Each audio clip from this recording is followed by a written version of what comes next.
this is Mark Panico, freespiritsjourneys.com. Today I'm shooting this video at my local park just down the street from where I live in North Melbourne. And today I thought I'd shoot a book review video. So the reason for this is I had to talk about my hero, Graham Hancock. So today I'm going to talk about Magicians of the Gods. But first of all, I can't talk about Magicians of the Gods without talking about Fingerprints of the Gods. So this was the original, this is the sequel. This was 1995, this is 2015. Both books carry on in regard to a similar theme. So as Graham would say, we are a species with amnesia. He believes in a lost ancient civilization that was wiped out by a catastrophic event that took place in our ancient history. So in 1995, he wasn't quite sure. He had many theories on what would have wiped out civilization. And in Magicians of the Gods, he puts together his theories in regards to a cataclysmic event, which would be a comet that struck the Earth 12,800 years ago.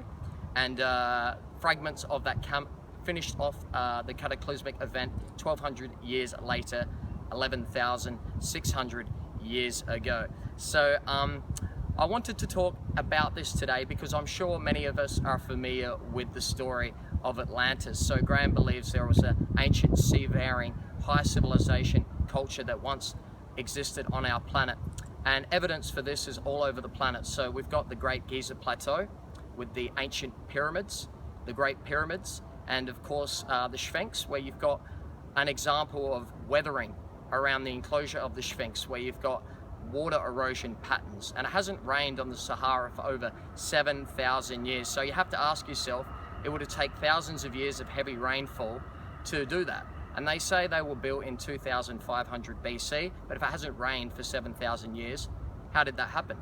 So that's just one example. We've got ancient megalithic structures that exist in the depths of our ocean.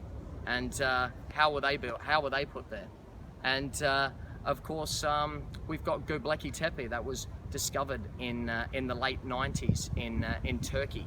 And you know, you can't carbon date stone, but they can carbon date organic material. So they know for that it's 12,000 years ago, that minimum, that it was built, because it was deliberately buried. It was used for 1,000 years and deliberately buried, like a time capsule for us to discover when our technology was at a height. We could analyze the carbon dating material. So we know that happened at least 11,000 years ago. You've got Gunung Padang in Indonesia, where core samples have been drilled and date back to structures existing based on carbon materials at depths of at least 20,000 years ago. Now, when it comes to the comet that hit 12,800 years ago and the fragments that remain and hit the rest of the Earth 11,600 years ago, 1,200 years later, he travels across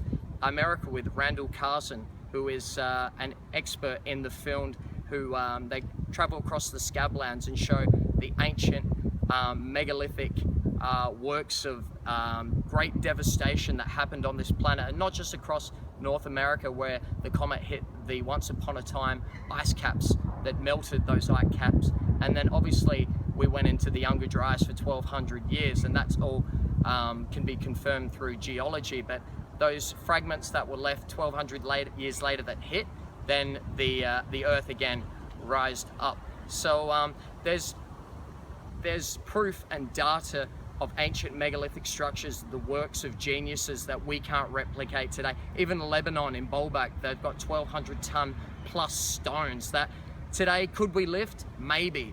Take 6 weeks to set up, maybe we could move it a few inches. But there's technology in these ancient megalithic structures, examples all over the world, work that we can't replicate today. Structures that fit together like jigsaw puzzles that you can't fit a business card into.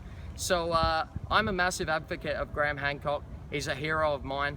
I haven't read all his books. He's done at least 20. I would have read at least half of those. But there's not a talk, there's not a webinar, there's not a podcast, there's not a documentary I haven't watched. And if there's not, please let me know, because I'd love to watch it. He is my hero, and I thought I'd talk about Magicians of God in detail today. And if you haven't read Fingerprints of the Gods, start there first. His book in 1995, then 20 years later, his book Magicians of the Gods. 20 years later, 2015. Can't recommend it highly enough. I hope you've enjoyed this video today, and I'll look forward to speaking to you again soon. Thank you.